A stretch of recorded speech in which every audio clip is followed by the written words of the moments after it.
Berdiq Qarg'aboy o'g'li Qoraqalpoq xalqining klassik shoiri, Qalpoq adabiyoti va madaniyati tarixidagi ulug' simolardan biri.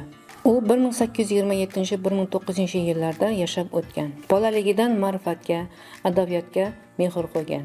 U Alisher Navoiy, Abdurahmon Fuzuli, Maxtumquli va bundan boshqa Sharq mutafakkirlari hayoti va ijodini astoydil o'rgangan.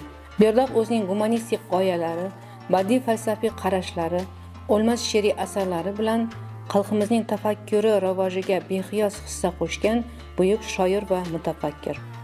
Uning adabiy merosi nihoyatda ulkan va serqirra.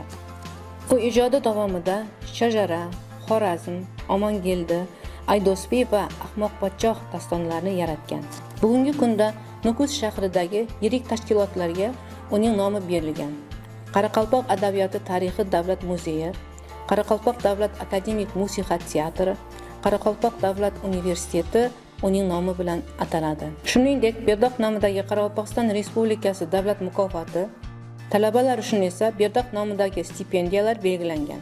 Bundan tashqari, shoirning haykali Toshkent shahrida joylashgan Adiblar xiyobonidan va Nukus shahrida shahar markazidan joy olgan. Bu yil yurtimizda Qoraqalpoq xalqining buyuk simosi Berdiq Qarg'aboy o'g'li tavalludining 198 yilligi keng nishonlanmoqda.